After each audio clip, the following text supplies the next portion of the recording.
Coordination meaning, what you mean by coordination? The very first thing. Now, coordination can be defined as synchronization of efforts from the standpoint of time and a sequence of execution. कोई भी efforts को जब हम synchronise करते हैं तो उसको coordination बोलते हैं. नाउ ये वर्ड आपने सुना होगा कोऑर्डिनेशन. पहले तो मुझे ये इतनी भारी डेफिनेशन समझने से पहले I just want to ask you, coordinate का मतलब क्या? एकदम सिंपल लैंग्वेज में बताओ. ये सब भारी डेफिनेशन हम बाद में समझेंगे. तो अगर मैं आपको बोलूं कि आपको कोऑर्डिनेट करके काम करना है, what what you mean by that? आप क्या समझो उससे? Yes Vibhuti? Sure, working together. Oh very fine, very good. Working together, yes that's true. तो वर्किंग टुगेदर का मतलब ये होता है कि जब संस्था में कोऑर्डिनेशन वर्ड बोला जाता है, इट मींस कि आपको भले ही किसी के साथ बने ना बने, हो सकता है ना कि ऑर्गेनाइजेशन में सभी आपके फ्रेंड्स ना हो, सभी कलीग्स आपके दोस्त ना हो, तो सबके साथ आपकी बनती नहीं भी हो, तभी भी as you said very right word कि सबके साथ बना के रखनी पड़ेगी. That is the coordination. That means you have to work together anyhow, whether you like it or you don't like it. So coordination is a very managerial word. जहां पे manager ये बोलता है कि आपको कोऑर्डिनेशन रखना है. It means that you have to synchronise the efforts, right? Efforts को सिंक्रोनाइज करो, यानी आपके एफर्ट्स दूसरे एफर्ट्स के साथ जुड़े हुए होने चाहिए. तभी देखो, कभी हम गोल्स की तरफ जा रहे हैं, ऑब्जेक्टिव की तरफ जा रहे हैं, आप कुछ एक काम कर रहे हो, बाकी के बंदे कुछ और काम कर रहे हैं, तो कभी आप ऑब्जेक्टिव्स प्राप्त नहीं कर पाओगे. You can never achieve the objectives. So in order to achieve the objectives, you need a synchronization. You need that all the efforts that you are putting should be go together with the others' efforts. So these efforts should be synchronized from the viewpoint of time and sequence of execution. तो समय पे होना चाहिए. यानी अगर किसी बंदे ने काम किया है तो उसके साथ साथ आपका काम समय पर होना चाहिए. मैं एक बहुत अच्छा एग्जांपल देता हूँ. जैसे कि मेरी लास्ट जॉब थी टीचिंग के पहले, वो ज्वेलरी मार्केटिंग में थी. मैं ज्वेलरी मार्केटिंग में मैं देखता था तो मार्केटिंग तो करना होता था, पर ज्वेलरी मार्केटिंग का मतलब इतना ही नहीं सिर्फ बेचना है मुझे. It means even I have to look after whether my jewelry is ready or not. If my jewelry is not ready, that I cannot sell in the market. तो ज्वेलरी रेडी करने के लिए मुझे सिर्फ इतना ही नहीं देखना कि ज्वेलरी बनाने वाला जो कर रहा है वो रेडी है. There are 43 departments of jewelry pass through. 43 different departments है जहां से ज्वेलरी पास होती थी. एक सिंपल एग्जांपल में बताऊं तो ज्वेलरी डिजाइन होती है, उसके बाद उसका मास्टर मॉडल बनता है, एंड मास्टर मॉडल बनता है उसके बाद मास प्रोडक्शन होता है. तो जब तक डिजाइन ही ना बने तब तक मॉडल मेकिंग कैसे बनेगा? और अगर मैं बोलूं कि मेरा ये डिजाइन था, ये पीस था, मुझे कुछ क्लाइंट को बेचना था, वो क्यों नहीं बना, मैं ऐसा सवाल करूं, तो मुझे ये भी देखना पड़ेगा कि डिले कहां से हुआ है. सिंक्रोनाइजेशन ऑफ एफर्ट्स का मतलब ही ये होता है कि आपको ये देखना पड़ेगा कि whether it was been delayed, कहीं पे अटका हुआ है, या फिर जो एफर्ट्स जो कर रहे हो टाइम टू टाइम जा रहा है. ऐसा हो सकता है कि अगर design department, let's say deadline है वो ज्वेलरी पीस को देने का 1 महीने का, पर जो डिजाइन डिपार्टमेंट है वो डिजाइन बनाने में 1 महीना लगा दे, तो क्या होगा? Shall I get it in time? No. So I have to give a deadline to the design department. I have to give a deadline to the model making department. I have to give a deadline to the manufacturing department कि हर एक चीज time to time खत्म हो. सो when I say about this word synchronisation of efforts, उसका मतलब ये होना चाहिए कि अगर मैं ना भी हूं वहां पे, मैं देख भी ना रहा हूं, तो भी हर एक डिपार्टमेंट अपना काम अपने टाइम पे कर ले. That's a real coordination. उसी को हम रियल कोऑर्डिनेशन बोलेंगे. So coordination means synchronisation of efforts from a standpoint of view of time and a sequence of execution.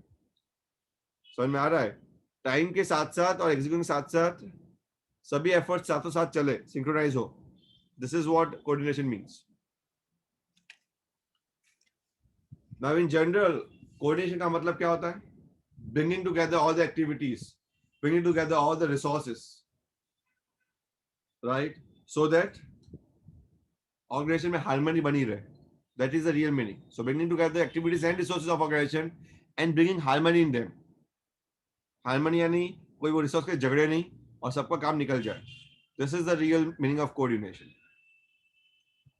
So coordination brings unity of action. सब साथ में काम करें.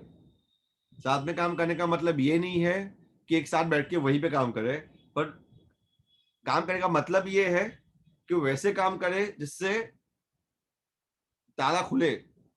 For example, right, यानी अगर एक बंदा भी काम नहीं करेगा तो वर्क का कोई मतलब नहीं है. एग्जाम्पल, डिजाइन डिपार्टमेंट ने काम कर दिया, मॉडल मेकिंग काम कर दिया, पर मैन्युफैक्चरिंग में जो अगर लास्ट में टाइम पे दिया नहीं काम, तो क्या होगा? मैं डिलीवर कर पाऊंगा? नहीं. अगर उन्होंने काम दे भी दिया टाइम टू टाइम और मैंने बात करना ही रह गया मेरे क्लाइंट से, तो क्या होगा? तो भी मैं डिलीवर नहीं कर पाऊंगा.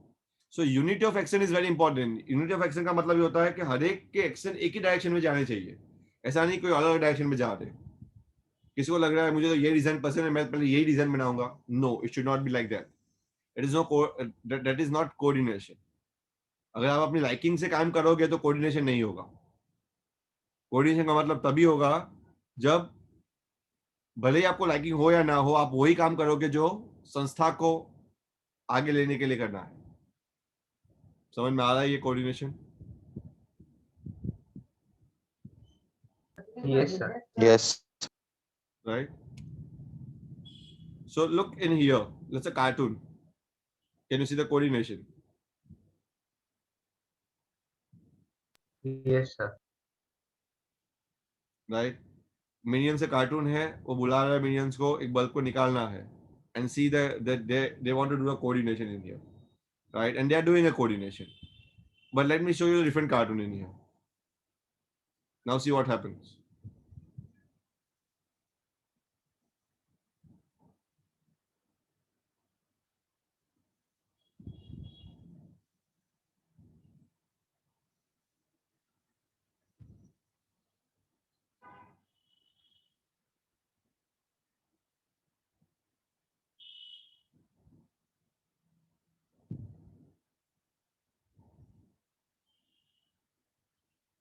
Is there any coordination?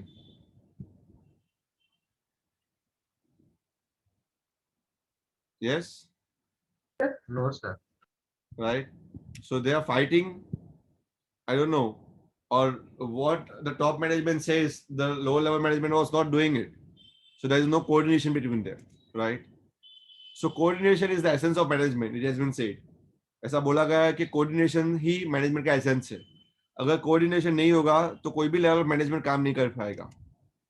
Coordination is needed to perform all the function of management. आपने जो भी परफॉर्म देखे ना, प्लानिंग, ऑर्गेनाइजिंग, डायरेक्टिंग, तो ये सब में कोऑर्डिनेशन चाहिए आपको. जैसे कि यहाँ पे एग्जांपल से हम बता सकते हैं प्लानिंग में कोऑर्डिनेशन चाहिए.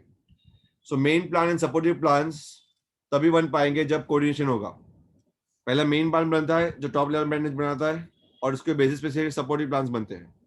अगर कोऑर्डिनेशन नहीं होगा तो ये प्लान्स भी बनेंगे नहीं. इवन ऑर्गेनाइजिंग भी एक्टिविटी ऐसी है जो कोऑर्डिनेशन के बिना पॉसिबल नहीं है. जैसे कि हर एक ऑर्गेनाइजेशन के पास अलग अलग रिसोर्सेज होते हैं, राइट? और ये रिसोर्सेज के लिए आप झगड़ने बैठोगे कि ये रिसोर्स मेरा है, ये रिसोर्स मेरा है, then you can never able to organise.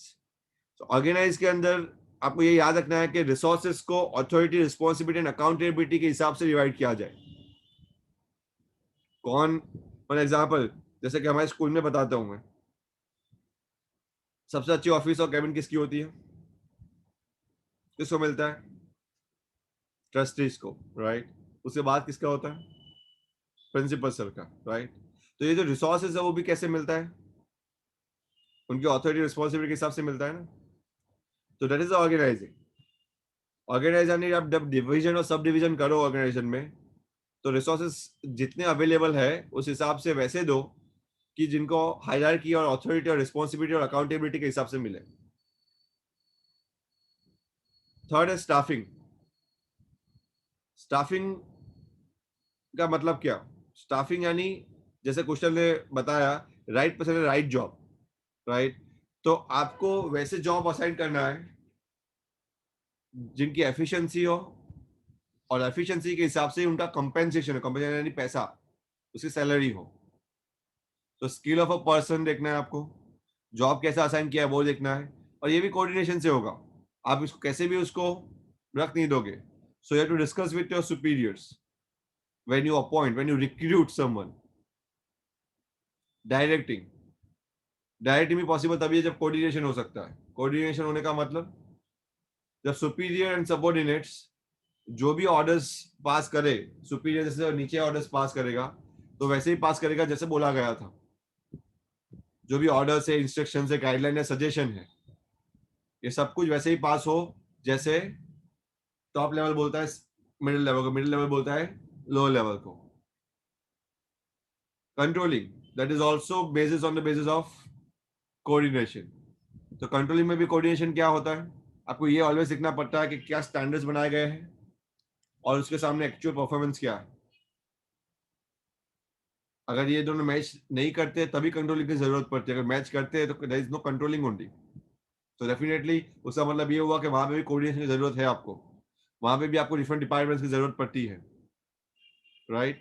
So all this functions आप जो देख रहे हो, planning, organizing, staffing, directing, controlling, ये सभी फंक्शंस के अंदर coordination is very very much essential. Point number 2, coordination is required at all levels. आप लेवल कोई भी देख लो, maybe upper management, top level management देख लो, मिडिल लेवल मैनेजमेंट देख लो या lower level management, you need a coordination. See, काम जो करने वाले हैं वो लोअर लेवल मैनेजमेंट है, तो उनको इन्फॉर्मेशन कहाँ से मिलती है, तो उनको इन्फॉर्मेशन मिलती है मिडिल लेवल से। मिडिल लेवल को इन्फॉर्मेशन कहाँ से मिलती है, तो बोलते हैं कि टॉप लेवल से। और टॉप लेवल जो भी डिसाइड करेगा वो पूरी ऑर्गेनाइजेशन के लिए होगा, for the all organisation, right. So top level जो भी पॉलिसी बनाएगा वो पूरे ऑर्गेनाइजेशन के लिए बनेगा। अगर मिडिल लेवल मैनेजमेंट कोई पॉलिसी बनाता है तो पूरे डिपार्टमेंट्स के लिए बनाता है, सभी डिपार्टमेंट्स के लिए लागू होगा। और लोअर लेवल जो बनाते हैं वो सभी वर्कर्स के लिए लागू होगा। बट याद रखिए, ये जो पॉलिसीज बनाने के जो प्रक्रिया है, जो तरीका है, वो भी कोऑर्डिनेशन में होनी चाहिए। यानी एग्जांपल, टॉप लेवल जो पॉलिसी बनाए वो मिडिल लेवल की पॉलिसीज को ब्रिच ना करे।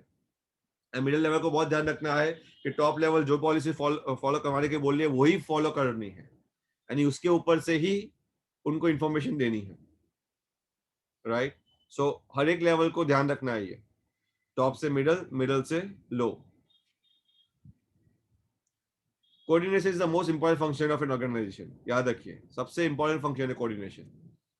जैसे यहाँ पे केस स्टडी में बताता है ऑलविन कंपनी का। ऑलविन कंपनी 1942 में एस्टैब्लिश हुई थी। It was the first company to produce double decker bus. उसके बाद ऑलविन कंपनी बहुत सारी चीजों में भी आया, जैसे रेफ्रिजरेटर में आया, रेफ्रिजरेशन इंडस्ट्री में भी आया। पर सबसे स्टार्टिंग में उसने क्या किया था, डबल डेकर बस, राइट। वो सक्सेसफुल जा रहा था, even in the refrigeration industry में भी वो सक्सेसफुल था। बट 1980 में company face the problem of coordination. क्या था कि there was a lack of balance of different activities, क्योंकि बहुत सारे बिजनेस में आ गया था, राइट। बसेस में आ गए थे, ऑलविन बस में था, डबल डेकर बस में था, रेफ्रिजरेशन में था, तो काफी एक्टिविटीज को कोऑर्डिनेशन नहीं कर पा रहा था। और इसीलिए 1980s के बाद 13 साल के अंदर उन्होंने बहुत बड़े लॉसेस करने चालू किए। 1993 में एक टाइम ऐसा आया कि कंबाइंड लॉस 168 करोड़ का हो गया, यानी उस जमाने में 168 crore is a very big amount, right. Definitely उसने बनाया बहुत कुछ, इवन वो बिजनेस, स्कूटर का भी बिजनेस स्टार्ट किया, बट लंबा चला नहीं। वो एकमात्र ऐसी कंपनी थी जो बजाज से कंपटीशन में थी, बजाज स्कूटर्स बनाता था, but because of the lack of coordination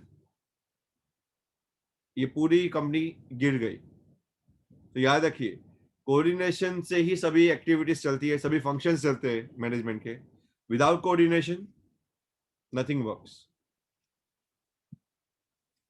So let's understand features of coordination. What are the main features of coordination? Number 1, it integrates group efforts. जो भी ग्रुप के एफर्ट्स होते हैं वो इकट्ठा करके एक साथ में देखे आता है, that's a coordination. So there is no need for coordination when only single individual is working.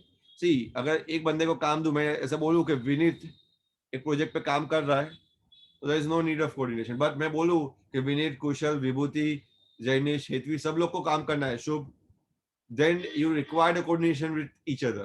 otherwise the work won't happen. So when different individuals come from different backgrounds, याद रखिए सबकी डिफरेंट स्टाइल ऑफ वर्किंग होती है, और अगर style of working different है तो उस टाइम पे आपको वर्क को इंटीग्रेट करना बहुत जरूरी है. इंटीग्रेट यानी संकलन करना, ज्वाइन करना बहुत जरूरी है, और उसी वक्त कोऑर्डिनेशन चाहिए, वरना झगड़े हो जाएंगे. राइट? आप काफी सीरियल्स देखते होंगे, सोप ओपेरा देखते होंगे, तो उसमें भी दिखता होगा, मूवीज में दिखता है. Point number 2, it ensures unity of efforts. Coordination तभी बोलते हैं जब एफर्ट्स यूनाइटेड हो. आपने साइकिल देखी होगी जहां पे ट्राई साइकिल, क्वाड्री साइकिल, जिसमें 4 या क्विंटी साइकिल जहां पे 5-6 लोग एक साथ चलाते हैं. Now I want you to think about this cycle जिसके अंदर सिर्फ एक मिडिल मैन चला रहा है, बाकी के सब लोग नहीं चला रहे, तो क्या होगा? Will the cycle move forward? या फिर मैं बोल दूं फ्रंट बंदा चला रहा है, बाकी कोई बंदा चला नहीं रहा है साइकिल को, what is going to happen? उसको ज्यादा एफर्ट लगाने पड़ेंगे, वो थक जाएगा, वो चला नहीं पाएगा ज्यादातर.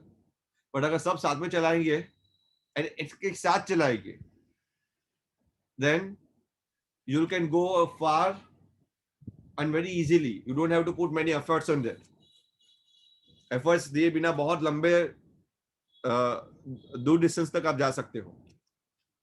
So emphasis on the unifying the efforts of different individuals. ये बहुत इंपॉर्टेंट है कि एफर्ट्स किसी एक के लगे कोई ज्यादा इंपॉर्टेंट नहीं है. हो सकता है कि कोई एक बंदा बहुत ही अच्छा काम कर रहा हो पूरे कंपनी में, पर उसके एफर्ट से ही सब कुछ होगा? नहीं. अगर आपको बहुत दूर जाना है, लंबे अरसे तक जाना है, तो आपको सबके एफर्ट्स चाहिए, एक बंदे का एफर्ट्स नहीं चलेगा. It ensure unity of direction. इसी से अगर आप यूनिटी ऑफ एफर्ट्स लगाओ तो ही आपकी यूनिटी ऑफ डायरेक्शन मिलेगी. दैट मींस तो ही कोऑर्डिनेशन बैठेगा आपका. यानी कोऑर्डिनेशन के बिना यूनिटी ऑफ डायरेक्शन पॉसिबल नहीं है. अगर आप डायरेक्शन यानी आप दिशा में जा रहे हो, जिस डायरेक्शन में जाने की कोशिश कर रहे हो, उसमें कोऑर्डिनेशन बहुत जरूरी होगा. इट मींस आपको हर एक एफर्ट्स की जरूरत पड़ेगी, not single efforts. Remember, the coordination is not a one-time effort. एक बार सबने मिलकर काम किया, प्रोजेक्ट सक्सेसफुल हो गया, इसका मतलब ये नहीं कोऑर्डिनेशन खत्म हो गया. जैसे प्लानिंग कंटिन्यूस है, कोऑर्डिनेशन भी कंटिन्यूस प्रोसेस है. आपको हर वक्त जरूरत पड़ेगी. So it is a non ending function. Right? मे भी हो सकता है कि आपके पास बहुत सारे डिपार्टमेंट है, फाइनेंस डिपार्टमेंट है, मार्केटिंग डिपार्टमेंट है, सेल्स डिपार्टमेंट है. तो एक टाइम ऐसा आता है जिसमें फाइनेंस डिपार्टमेंट की हेल्प बहुत ज्यादा नहीं चाहिए, कम चाहिए. राइट? बट हेल्प तो चाहिएगी. कुछ टाइम ऐसा आएगा जहां पे आपको मार्केटिंग डिपार्टमेंट की हेल्प कम चाहिए, फाइनेंस डिपार्टमेंट की हेल्प ज्यादा चाहिए. कहने का मतलब आपको सबको साथ में मिलके ही आगे बढ़ना पड़ेगा, तो ही कंटिन्यूस प्रोसेस से आगे बढ़ेगा.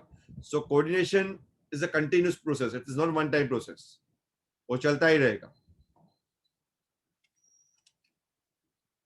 It's a pervasive. परवेजिव का मतलब ये हर जगह दिखेगा आपको. मे बी आप डांस करते हो, राइट, फ्रेंड्स के साथ, तो कोऑर्डिनेशन चाहिए. कोई इवेंट में जाते हो तो कोऑर्डिनेशन चाहिए. जैसे यहाँ पे मैंने जो पिक्चर दिया है वो कोई इवेंट का ही है. दो बंदे दो अलग डायरेक्शन में जा रहे हैं, पर देखो कोई भी किसी के साथ टकरा नहीं रहा है. That's a coordination. So it's a pervasive function. ये हर जगह दिखता है आपको. So it is required at all levels in all departments and to perform all the functions. और ये कैसे होगा? क्योंकि यहाँ पे ये माना जाता है कि everyone is interdependent on each other. हर एक बंदा दूसरे पे डिपेंडेंट है कहीं ना कहीं, कोई इंडिपेंडेंट नहीं है. अगर एक बंदा बोलता है कि मुझे ही सब कुछ आता है, I am going to do everything, no. अगर ऐसा है तो आप खुद ही काम कर लीजिए, पूरा संस्था को पूरी खुद ही चला लीजिए. कोऑर्डिनेशन तभी जरूरी है जब बहुत सारे लोगों के साथ आप काम कर रहे हो. राइट? तो हर एक लेवल पे आपको सबको मिलकर चलना पड़ता है, हर एक डिपार्टमेंट को लेके चलना पड़ता है, और हर एक फंक्शन भी साथ में करना पड़ता है आपको. Remember, coordination is the responsibility of all managers. एक मैनेजर ऐसा बोल दे कि मैं कोऑर्डिनेट नहीं करूंगा, मुझे मेरे हिसाब से ही मैं काम करूंगा, तो नहीं चलेगा. सो टॉप लेवल का अगर कोऑर्डिनेशन अगर बोले तो वो हर एक ऑर्गेनाइजेशन के साथ, पूरे ऑर्गेनाइजेशन के साथ होता है. मिडिल लेवल का कोऑर्डिनेशन हर एक डिपार्टमेंट के साथ होता है, और लो लेवल का कोऑर्डिनेशन हर एक वर्कर्स के साथ होता है. इससे डेलिब्रेट फंक्शन, याद रखिए. See there is the difference between, हम देखेंगे आगे कि there is a difference between cooperation and coordination. Deliberate का मतलब को जानबूझ के करना पड़ता है. जैसे फॉर एग्जांपल, मैं कोऑर्डिनेटर हूँ, राइट. मुझे मेरी आपको पता होगा कि माई डिग्री से कोऑर्डिनेटर. तो कोऑर्डिनेटर करता क्या है? कोऑर्डिनेट करवाता है. सो जानबूझ के अगर कोई काम नहीं कर रहा हो, फॉर एग्जांपल हो सकता है ना कि एक फैकल्टी का दूसरे फैकल्टी के साथ नहीं बन रहा है, वो झगड़े करते हैं. तो मैं क्या करता हूँ, that you have to coordinate with them. That means you have to distribute your work with others. If they don't do, group efforts आएगा नहीं. तो coordination is a deliberate function, वो जानबूझ के किया जाता है. उसके जैसा एक अलग वर्ड है कोऑपरेशन. कोऑपरेशन मन मर्जी से होता है. अगर मैं बोल रहा हूँ कि विनीत एंड विभूति कोऑपरेट कर रहे हैं, इट मींस वो अपनी मन मर्जी से काम कर रहे हैं एक दूसरे के साथ. कोऑपरेशन डेलिब्रेट नहीं है, जानबूझ के नहीं होता है. पर कोऑर्डिनेशन ऑलवेज डेलिब्रेट है, यानी वो कहने के बाद ही करना पड़ता है. यानी प्रिंसिपल सर अगर मुझे बोले कि आपको इसके साथ बात करनी है तो करनी है, भले ही वो मुझे बंदा अच्छा लगता है बुरा लगता है, आई डोंट हैव टू से yes or no, I have to do the work. This is what we call deliberation or deliberate function. So to avoid confusion and chaos, coordination जरूरी है. Without coordination efforts of individuals, याद रखिए, individuals cannot be united and integrated. हर एक individuals एक साथ एक table पे नहीं आ सकते, एक पेज पे नहीं आ सकते. समझ में आ रहा है? 6 कैरेक्टरिस्टिक्स इसके. Yes, sir. Importance. Coordination importance कब होता है, राइट? उसके 3 लेवल्स है इंपॉर्टेंस के. पहला देखना पड़ेगा कि साइज ऑफ ऑर्गेनाइजेशन कैसी है. फॉर एग्जांपल, अगर मेरी साइज बहुत छोटी है, मैं ग्रोसरी शॉप लेके बैठा हूँ, राइट, किराने की दुकान लेके बैठा हूँ, तो वहां पे कोऑर्डिनेशन कितना चाहिए? मुझे उतना ही कोऑर्डिनेशन करना है कि जो बंदा मैंने रखा है वो काम कर रहा है कि नहीं. So that is the only coordination I have to make it. But think about the big organisation like big Bazaar, Walmart, जो दुनिया के बड़े बड़े सुपर स्टोर्स है. वहां पे अगर आप देखोगे तो नई 12,000, 15,000, 20,000 और कुछ ऑर्गेनाइजेशन में 50,000 लोग काम करते हैं. No 50,000 people, how they make a coordination with each other. तो जब साइज ऑफ ऑर्गेनाइजेशन बड़ी हो जाती है तो कोऑर्डिनेशन बहुत इंपॉर्टेंट हो जाता है उसमें. In large organisations, for organisational efficiency, it is important to harmonise individual goals and organisation goals. जितनी संस्था छोटी, वहां पे कोऑर्डिनेशन भी कम होगा चलेगा, या नहीं होगा तो भी चलेगा. पर जैसे संस्था बड़ी होने जाती है, तब तो कोऑर्डिनेशन बहुत ज्यादा चाहिए.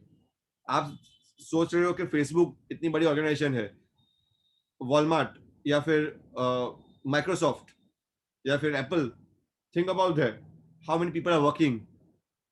तो वहां पे उनके खुद के गोल्स कुछ अलग होते हैं, संस्था के कुछ गोल्स अलग होते हैं.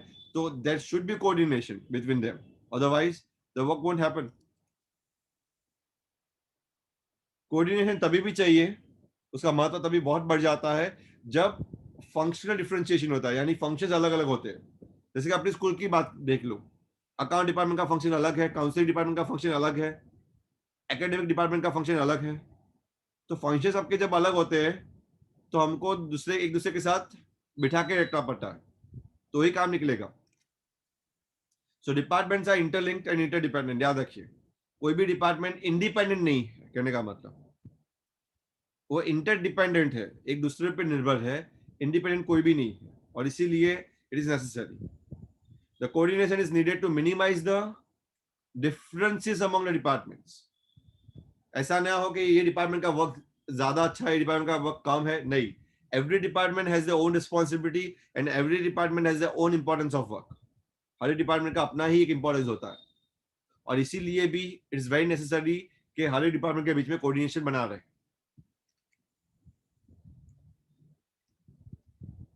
Third point and very important, जब आपको स्पेशलाइजेशन चाहिए कोई भी काम में, तो भी कोऑर्डिनेशन बहुत जरूरी है. स्पेशलाइजेशन तभी आएगा जब कोऑर्डिनेशन होगा. There are number of specialist working in organisation. Maybe हो सकता है कि एक स्पेशलिस्ट काम नहीं कर रहा हो. जैसे फॉर एग्जांपल, आपको एक स्टील का रॉड बनाना है, तो उसमें बहुत कुछ चाहिए. आपको फ्रेम करना पड़ेगा, फ्रेमिंग चाहिए, स्लाइडिंग चाहिए, पेंटिंग करनी है, इंस्पेक्शन करना है, शिपिंग करना है, बहुत सारी एक्टिविटीज है। यानी कहने का मतलब एक स्पेशलाइज वर्क नहीं कर रहे, बहुत सारे स्पेशलाइज वर्क कर रहे हैं और सबका काम इंपॉर्टेंट है। आप ये नहीं बोल सकते कि फ्रेमिंग वाले का काम इंपॉर्टेंट है, इंस्पेक्शन वाले का काम इंपॉर्टेंट है। So if all of them work in their own way तो क्या होगा, पूरा डिपार्टमेंट कियोस हो जाएगा एंड कंफ्यूजन हो जाएगा, right? So we need to coordinate activities of all specialist. सभी का हमको काम अच्छे से समझना पड़ेगा और सभी के काम को इंपॉर्टेंस देके साथ में रखना पड़ेगा। Then and then only the work can be done. So specialisation के टाइम पे भी कोऑर्डिनेशन बहुत जरूरी है। अगर संस्था की साइज बड़ी हो तो कोऑर्डिनेशन चाहिए। पॉइंट नंबर 2, फंक्शनल डिफरेंशिएशन हो तो कोऑर्डिनेशन चाहिए। एंड नंबर 3, जब स्पेशलाइजेशन आ रहा है तब कोऑर्डिनेशन चाहिए। The last topic of this chapter, there is a difference between coordination and cooperation. मैंने बताया कोऑपरेशन वॉलंटरी, वॉलंटरी यानी मन मर्जी से कर सकते हो, बट कोऑर्डिनेशन वॉलंटरी नहीं है, वो डेलिब्रेटरी है। डेलिब्रेटरी यानी जानबूझ के करना पड़ता है, साथ में करना पड़ता है। अगर मैनेजर बोले तो आपको भले ही पसंद ना हो, आपको करना पड़ेगा। Let's understand meaning. Let's understand the meaning of this too. Coordination means refers to bringing together activities of the organization. हमको जानबूझ के या डेलिबरेटली एफर्ट्स लगा के हमको ब्रिंग करना पड़ेगा, सब एक्टिविटीज को साथ में लाना पड़ेगा। जबकि कोऑपरेशन वॉलंटरी है। वॉलंटरी यानी आप अपनी मर्जी से आप ये एफर्ट्स लगा सकते हो। सो इंडिविजुअल्स अगर वॉलंटरी साथ में काम करना चाहे, सो दैट्स अ कोऑपरेशन। उसका नेचर कैसा है कोऑर्डिनेशन का? वो कॉन्शियस एंड डेलिबरेट है। मैनेजर जब बोलता है समान अवस्था में कि ये करना पड़ेगा साथ में मिलके, सो दैट्स अ कोऑर्डिनेशन। जब मैं बोलूं कोऑपरेशन क्या है, तो वो वॉलंटरी है। वॉलंटरी का मतलब अपनी मर्जी से होता है। इंटरडिपेंडेंस, किसमें ज्यादा इंटरडिपेंडेंस है? तो याद रखिए कोऑर्डिनेशन कोऑपरेशन पे इंटरडिपेंडेंट है, राइट? बट कोऑपरेशन अगर आपको करना है तो उसके लिए कोऑर्डिनेशन चाहिए, यानी कोऑर्डिनेशन बाय डिफॉल्ट आ जाएगा। अगर आप कोऑपरेट कर रहे हो यानी कोऑर्डिनेशन तो है ही है आपके बीच में। पर कोऑर्डिनेशन होने का मतलब ये नहीं है कि कोऑपरेशन है। सो कहने का मतलब coordination is more interdependent on cooperation. यानी अगर मैं बोलूं फॉर एग्जांपल विभूति और विनीत की बनती नहीं है, तो मैं विनीत को बोलूं कि विभूति के साथ काम कर तू, तो ऐसे तो काम नहीं होगा। You need to cooperate, right? Without cooperate you can not work, right? Relations, coordination में रिलेशन कैसे है? फॉर्मल भी है, इनफॉर्मल भी है। यानी हो सकता है कि पर फॉर्मल ज्यादा है, मैनेजर बोले तो फॉर्मल तो होना ही है, पर इनफॉर्मल से भी कोऑर्डिनेशन हो सकता है। जबकि कोऑपरेशन ऑलवेज इनफॉर्मल होता है। आप अपनी मर्जी से जब किसके साथ काम करते हो तो that is a cooperation and that is always informal. Scope कैसा है? कोऑपरेशन का स्कोप बहुत नैरो है। मैं बोलूं कि कोऑपरेशन तभी पॉसिबल है जब आप दो एक दूसरे को जानते हो और दोनों को विलिंगली साथ में काम करना चाहते हो। That is why it's a narrow scope. जबकि कोऑर्डिनेशन स्कोप बहुत वाइड है। वाइड होने का मतलब क्या? उसका मतलब अगर आपको पसंद नहीं है एक दूसरे को, काम करना भी पसंद नहीं है, फिर भी आपको करना पड़ेगा अगर मैनेजर बोले। दैट मीन्स कैसे भी लोगों को पसंद है तो भी करना है, पसंद ना है तो भी करना है आपको। That means it is a wide scope. Coordination very essential है, डेलिबरेटली है, जबकि कोऑपरेशन वॉलेंटरी। वॉलेंटरी का मतलब अपनी मन मर्जी से कर सकते हो। That's it. समझ में आ रहा है? Yes,